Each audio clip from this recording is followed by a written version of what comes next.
Тоа што загрижува е што едностраниот акт,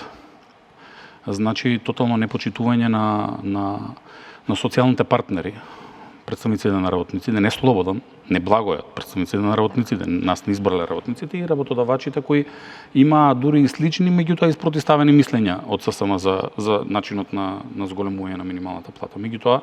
да излезете помпезно и да се фалите со 395 или 6 евра, како вие сте направили одлично постигнување и достигнување и како блескаме во Македонија со платите и го унапредуваме животниот стандард, а патем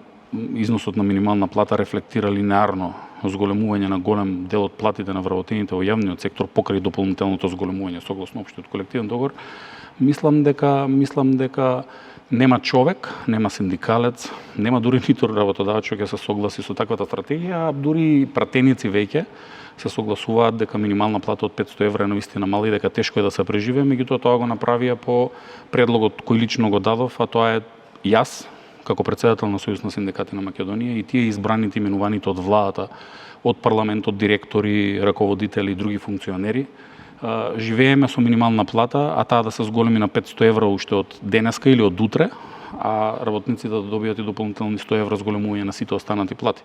Меѓутоа почнаа да кукаат пратениците дека тешко било и со 500 евра да се живее во Македонија, што да кажат овие колеги со 396 евра. Добро, поднесовте